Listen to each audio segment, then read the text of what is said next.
भारत के लोगों को काफी हद तक गुलाम बना चुके थे।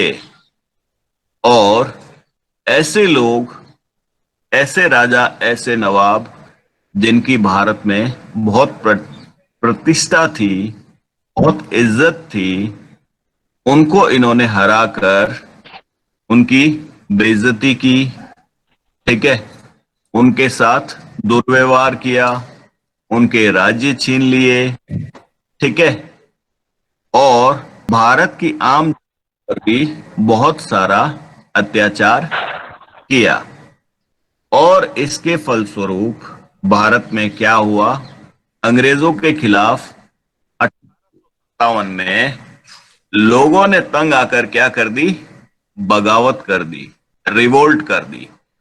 तो अब हम इसी विषय में चर्चा करेंगे, बात करेंगे, डिस्कशन करेंगे। ओके, ये दृश्य जो दिख रहा है आपको, ये जो सीन दिख रहा है, ये बेटे एक लड़ाई का सीन है क्रांति के समय, जो अंग्रेजों और भारत के जो विद्रोही थे उनके बीच में। नीतियां और लोग, बस। पिछले अध्याय में आपने ईस्ट इंडिया कंपनी की नीतियों और जनता पर उसके प्रभावों के बारे में पढ़ा। इन नीतियों से राजाओं, रानियों, किसानों, जमींदारों, आदिवासियों, सिपाहियों सब पर तरह तरह के असर पड़े। आप यह भी देख चुके हैं कि जो नीतियां और कार्यवाहियों जनता के हित में नहीं होती या जो उनकी भावनाओं को ठेस पहुंचाती है, उनका लोग किसी तरह विरोध करते हैं। नवाबों की ये चिंता। अब क्या हुआ बेटे कि जो अंग्रेजों ने नियम कानून लागू करे, अंग्रेजों ने जो बदलाव किए भारत में आकर, 1800 ठीक है, उससे लोग बड़े दुखी थे बेटे। ठीक है, लोगों के अधिकार चले गए, उनकी जमीनें चली गई, उनको जंगलों में जाने से रोक दिया गया। ठीक है, उनके धार्मिक मामलों में भी अंग्रेजों ने हस्तक्षेप करना प्रारंभ कर दिया, उनको हिंदू से ईसाई बनाना भी प्रारंभ कर दिया। और बहुत सारे जमींदार, राजा रजवाड़े, नवाब वगैरह, वो तो पहले से ही अंग्रेजों के नाराज थे। अब क्यों नाराज थे? क्योंकि उनकी क्या चला गया था बेटे? उनका राज चला राज। गया। ठीक है, और इससे वो लोग क्या थे? अंग्रेजों के खिलाफ हो गए। लेकिन एक हिस्सा भारत के उन व्यक्तियों का भी था जिन लोगों को अंग्रेजों से फायदा पहुंच रहा था, और जिनके मन में यह था कि भाई अंग्रेज राज करेंगे तो हमारे लिए अच्छा है। ठीक है ना? तो वो लोग इस समय अंग्रेजों के साथ रहे। उन्होंने अंग्रेजों का विरोध नहीं किया। इस क्रांति के दौरान उन्होंने बढ़ चढ़कर अंग्रेजों का साथ दिया। पढ़ो बेटे। नवाबों की छीनती सत्ता।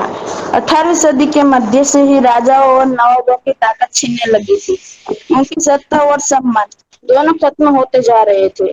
बहुत सारे दरबारों में रेजिडेंट तैनात कर दिए गए थे। स्थानीय अब शासकों की रेजिडेंट क्या स्वतंत्रता होता था बढ़ी। बेटे?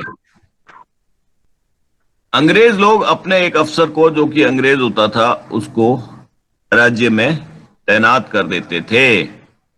हर नवाब या हर शासक के यहाँ एक रेजिडेंट जो है वो नियुक्त किया जाता था।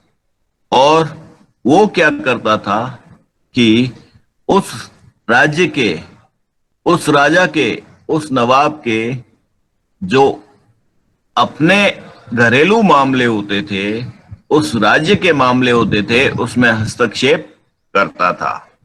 ठीक है, और एक तरह से रेजिडेंट से बिना अनुमति लिए या उसको बिना कॉन्फिडेंस में लिए उस समय पर नवाब या राजा रजवाड़े कुछ भी नहीं कर पाते थे। अंग्रेजों के टाइम में एक ऐसी अलायंस थी, अंग्रेजों ने भारत के जो शासक थे उनके ऊपर थोपी। उसको आप लोगों ने सहायक संधि के नाम से जाना होगा पिछले चैप्टर्स में। इसको यस बोलते हैं सर। Subsidiary alliance. तो इसमें क्या होता था कि अंग्रेज लोग यहाँ के मूल राजाओं को, नवाब बाध्य करते थे कि वह अपनी सेना के स्थान पर अंग्रेजों की सेना रखे। सारा खर्चा अंग्रेजों की सेनाओं का, जो सेना उस नवाब या राजा के यहाँ, उसको कौन उठाता था? जो भारत का नवाब या राजा होता था वो उठाता था। और अंग्रेज ये बोलते थे कि भाई आपकी और हमारी अलायंस है, आपकी और हमारी ट्रीटी हो चुकी है और हम लोग दोस्त हैं, तो आपको सेना रखने की क्या जरूरत है? हमारी सेना है ना, वो हमने आपके यहाँ छोड़ी हुई है आपकी सिक्योरिटी के लिए। और सारा खर्चा जो भारत के नवाब या राजा थे वो उठा। लेकिन जब भी उस राजा या नवाब को अपने लिए सेना की आवश्यकता पड़ती थी, अंग्रेज मुकर जाते थे, अंग्रेज धोखा दे देते थे। ठीक है, तो इस तरह से भी। और एक और बात बताऊं, जब उस रख रखाव, उस सेना की रख रखाव, अंग्रेज सेना की रख रखाव के लिए उन राजाओं के नवाबों के पास पैसे नहीं होते थे, तो इसके बदले वो लोग उन क्या करते थे पता है? उस उसका आतंक राजा या नवाब का उसके उनके जमीन, राजस्व को वसूली के इलाका इलाके छीन लेते थे। छीन लेते थे। ठीक है, तो इस तरह के जो अंग्रेजों के कार्य करने का तरीका था, इससे बहुत सारे लोग परेशान हो गए थे। ठीक है, उन्होंने भारत के धार्मिक मामलों में हस्तक्षेप शुरू कर दिया था। ठीक है, जो यहाँ के लोग थे वो अपने धर्म को मानते थे। ठीक है, और उनके धार्मिक मामलों में जब अंग्रेजों ने हस्तक्षेप किया तो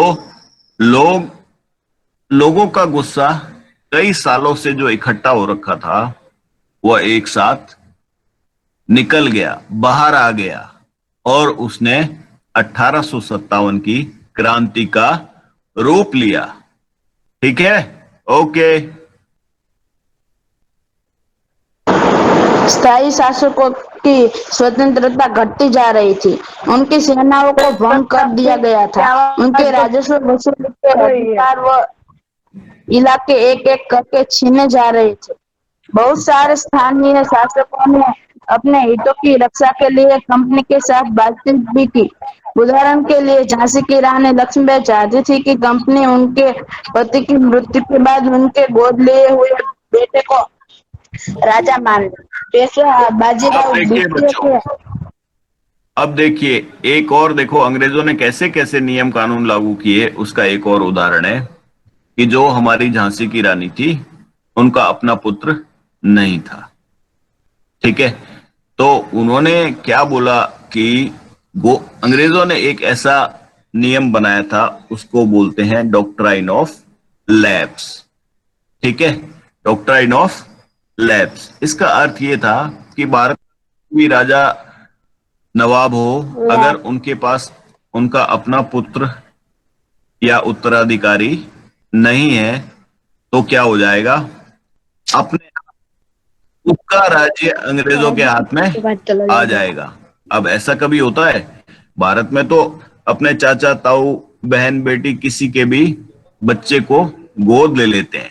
ठीक है, तो झांसी की रानी ने अपने गोद लिए हुए बच्चे को आ, अगला राजा डिक्लेयर करने की मांग रखी, तो अंग्रेजों ने ये नहीं मांगी और झांसी को छीनने का प्रयास किया।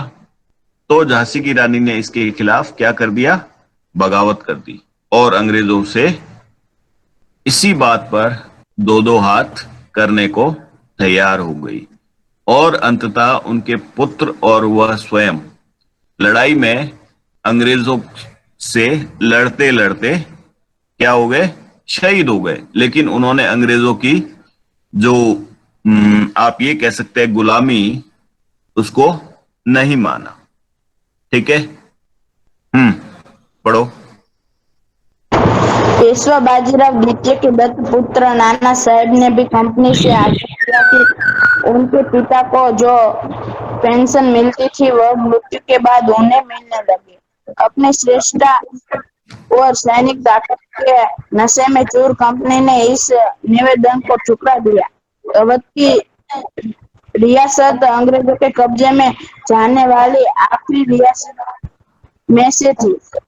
1801 में अवध पर एक सहायक संधि अब थोपी ये जो गई मैंने और आप लोगों को सहायक संधि एक्सप्लेन की है ना, सब्सिडरी अलायंस, इसके अंतर्गत सब अवध का एक बहुत बड़ा हिस्सा छीन लिया गया था पहले अंग्रेजों द्वारा। अंग्रेजों ने अवध के नवाब के साथ अवध, ठीक है, इसकी राजधानी आज का लखनऊ था बेटे, और यूपी के हिस्से थे बेटे अवध में उस समय। तो अंग्रेजों ने उनके साथ सब्सिडरी अलायंस की या सहायक संधि की। फिर क्या हो गया, उस सहायक संधि के जो मतलब रख रखाव के, सेना को रख रखाव करने के पैसे थे वो वहां के नवाब दे नहीं पाए, तो उन्होंने क्या किया, उसका बहुत बड़ा हिस्सा, अवध का बहुत बड़ा हिस्सा चालाकी से छीन लिया।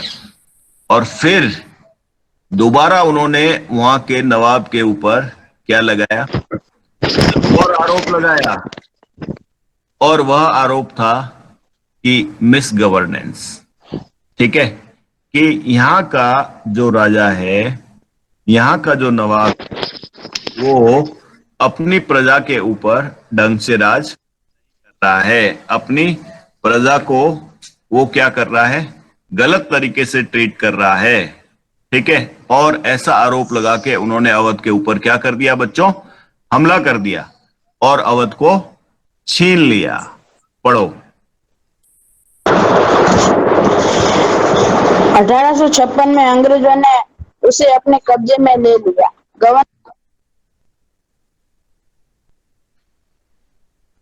किसी ने उसका माइक बंद कर दिया।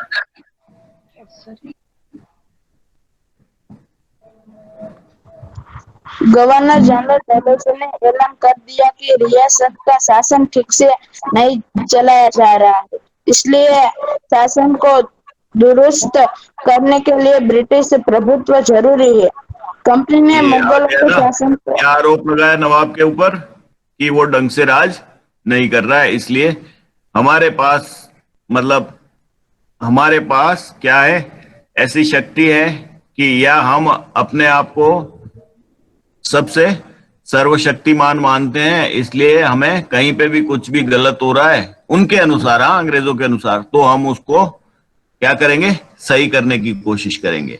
लेकिन असलियत में उनके जो ये भारत के ऊपर कब्जा करने के पीछे क्या था, कुछ और वो था बेटे मसूबा। वो ये था कि यहां से जितना हो सके आप लूटो, ठीक है, भारतीय लोगों को लूटो, और जितना हो सके उतना धन, उतने संसाधन कहां ले जाओ, इंग्लैंड ले जाओ, सोना चांदी सब कुछ कहां ले जाओ, इंग्लैंड ले जाओ। यस। यस। कंपनी ने मुगलों के शासन को खत्म करने की भी पूरी योजना बना ली थी। कंपनी द्वारा जारी किए गए सिक्कों पर से मुगल बादशाह का नाम हटा दिया गया। 1849 में गवर्नर जनरल डलहौजी ने ऐलान किया कि बहादुर शाह जफर की मृत्यु के बाद बादशाह के परिवार को लाल किले से निकालकर उसे दिल्ली में कहीं और बसाया जाएगा। 1856 में गवर्नर जनरल कैनिंग ने फैसला किया कि बहादुर शाह जफर आखिरी मुगल बादशाह होंगे। उनकी मृत्यु के बाद उनके किसी भी वंशज को बादशाह नहीं माना जाएगा, उन्हें केवल अब देखो, राजकुमार के रूप में मान्यता दी जाएगी। अब देखो एक, ठीक है, अंग्रेजों द्वारा, अब देखो कोई भी राजा होता था, नवाब होता था, उसके साथ लोगों के इमोशंस जुड़े होते थे बेटे। लोग क्या है, उसको पसंद करते थे कई बार, और कई बार नापसंद भी करते थे। जो लोग इन नवाबों को पसंद करते थे वो लोग बड़े आहत हुए, दुखी हुए। अब क्या होता है कि उन्होंने डिक्लेयर कर दिया कि हम बहादुर शाह जफर को लाल किले से बाहर कर देंगे, और क्या करेंगे कि बहादुर शाह जफर के बाद कोई भी भारत का बादशाह नहीं होगा। कौन होगा, सिर्फ उनके बच्चे क्या होंगे, प्रिंस होंगे, बट कोई भी, ओके, राजा को कोई भी वो बादशाह नहीं होगा, ठीक है। सर आपकी आवाज बहुत कट रही है। आराम से, सर आपकी आवाज ठीक आ रही है कब से। आराम से सुनो, आराम से डिस्कशन करो, ठीक है। तो बहुत मजा आएगा क्लास में। ओके, तो इस कारण से भी लोग क्या हो गए थे, गुस्सा हो गए थे।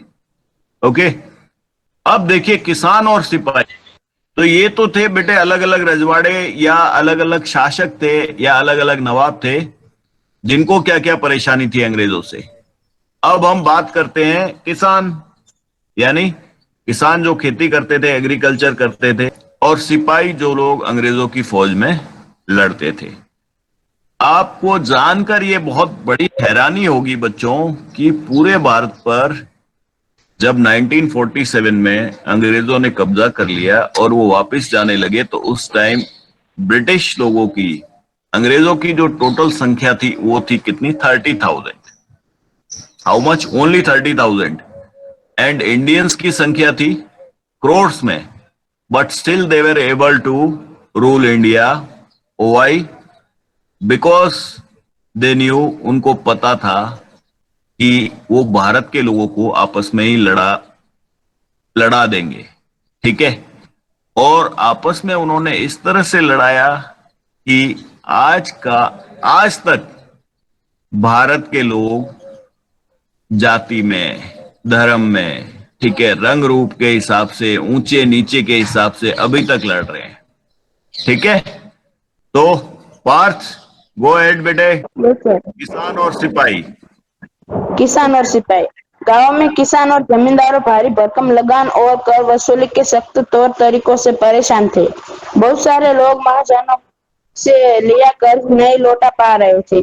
इसके कारण उनकी पीढ़ियों पुरानी जमीनें हाथ से निकलती जा रही थी। कंपनी के बस, तहत काम।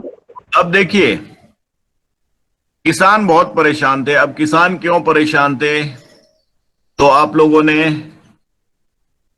कई प्रकार के वो बंदोबस्त पढ़े हैं, देखा होगा, स्थायी बंदोबस्त, है ना। तो इन बंदोबस्तों में क्या कर दिया गया था कि किसान के ऊपर बहुत सारा लगान का बोझ डाल दिया गया था, टैक्स का बोझ डाल, और किसान के ऊपर इतना ज्यादा टैक्स डाला गया था। पहले तो इसको क्या कर दिया गया कि एक निश्चित रकम देनी है जी, परमानेंट, इसमें कोई बदलाव नहीं होगी। फिर इन्होंने क्या बोला, सर्वेक्षण करा करू के बोला नहीं नहीं ये तो चेंज होता रहेगा। ठीक है, टैक्स, तो इस हिसाब से यस सर।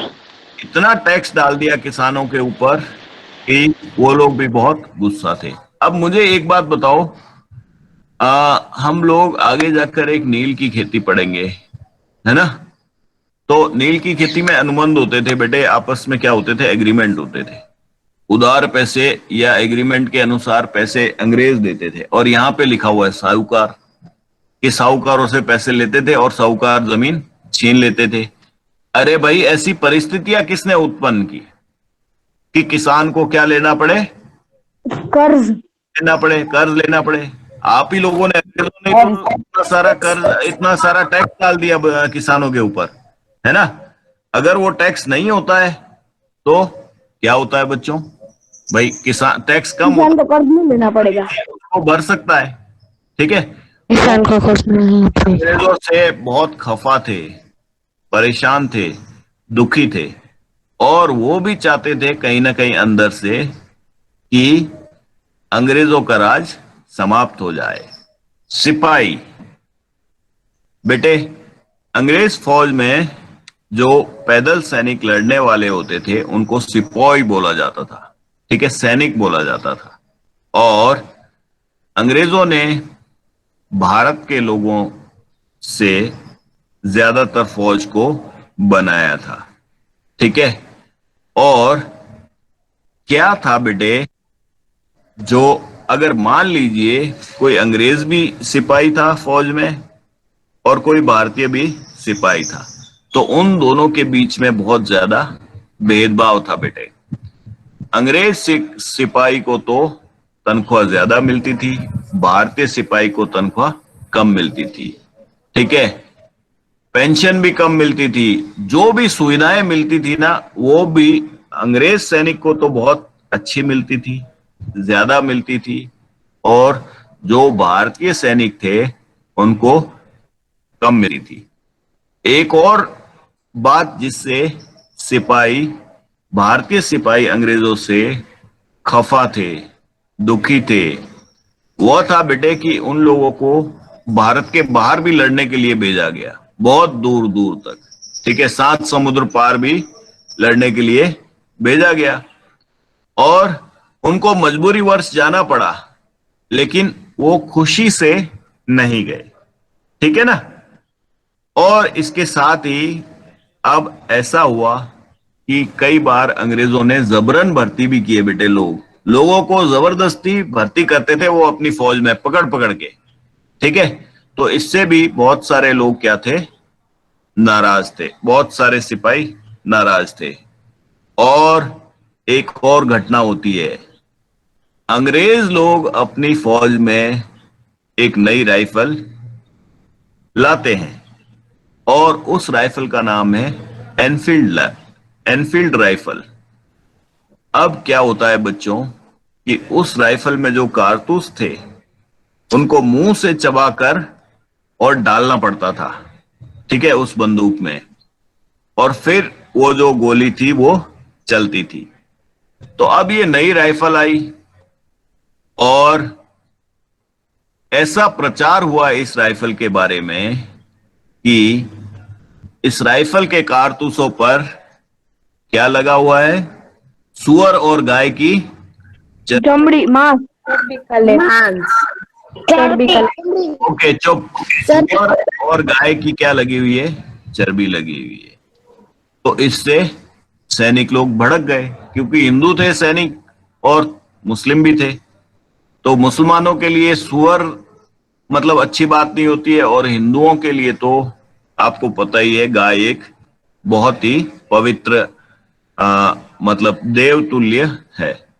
तो इससे क्या हुआ कि जो सिपाही थे वो भड़क गए, और पहले से ही वो लोग, गुस्सा तो था उनके अंदर, लेकिन इस घटना ने, ये जो कारतूस और नई राइफल आई, इस घटना ने एक चिंगारी का काम किया, और इससे विद्रोह भड़क उठा।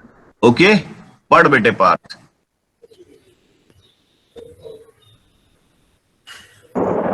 कंपनी के तहत काम करने वाले भारतीय सिपाहियों के असंतोष की वजह थी।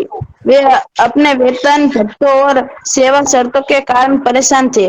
कई नए नियम उनकी धार्मिक भावनाओं और आस्थाओं को ठेस पहुंचाते थे। क्या आप जानते हैं कि उस जमाने में बहुत सारे लोग समुद्र पार नहीं जाना चाहते थे। उन्हें लगता था कि समुद्र यात्रा यात्रा से उनका धर्म और जाति भ्रष्ट हो जाएंगे। जब 1824 में सिपाहियों को कंपनी की ओर से लड़ने के लिए समुद्र के रास्ते बर्मा जाने का आदेश मिला, तो उन्होंने इस हुक्म को मानने से इनकार कर दिया। उन्हें जमीन के रास्ते से जाने में एतराज नहीं था। सरकार का हुक्म न मानने के कारण उन्हें सख्त सजा दी गई, क्योंकि यह मुद्रा अभी खत्म नहीं हुआ था। इसलिए 1856 में कंपनी को एक नया कानून बनाना पड़ा। इस कानून में साफ कहा गया था कि अगर कोई व्यक्ति कंपनी की सेना में नौकरी करेगा तो जरूर रद्द पड़ने पर उसे समुद्र पार भी जाना पड़ सकता है। सिपाही गांवों के हालात से भी परेशान थे। बहुत सारे सिपाही खुद किसान थे। वे अपने परिवार गांवों में छोड़कर आए थे, लिहाजा किसानों का गुस्सा जल्दी ही सिपाहियों में भी फैल गया। सुधार अधिकतर जो सिपाही थे वो किसान परिवारों से थे, है ना, सोल्जर्स थे वो किसान परिवारों से थे। तो अब क्या होता है कि उनके घरों पर उनके मम्मी पापा या जो उनका परिवार था जो खेती बाड़ी करते थे, वो लोग बहुत परेशान थे, है ना, क्योंकि उनके ऊपर बहुत ज्यादा कर का दबाव था, टैक्स का दबाव था, बहुत सारे टैक्सेस डाल दिए गए थे। तो फिर इससे क्या हुआ कि जब घर से कोई सूचना आती थी या वो घर जाते थे, तो उनकी परेशानी देखकर सिपाही लोगों में भी अंग्रेजों के खिलाफ क्या हो गया था, गुस्सा भर गया था। एक तो नौकरी में भी उन लोगों को परेशानी होती थी, ठीक है, क्योंकि बहुत सारी ऐसी चीजें करवाई जाती थी जो उनके धर्म के खिलाफ थी, उनकी मान्यताओं के खिलाफ थी। और दूसरी तरफ उनको जो पैसा था, तनख्वाह था, अन्य भत्ते थे, उसमें भी क्या होता था, भेदभाव होता था। वही काम अगर अंग्रेज करे तो उसको ज्यादा फैसिलिटीज, ज्यादा पैसा, और वही काम अगर हिंदुस्तानी सिपाही करे तो उसके साथ क्या होता था बच्चों? भेदभाव होता था। ठीक है।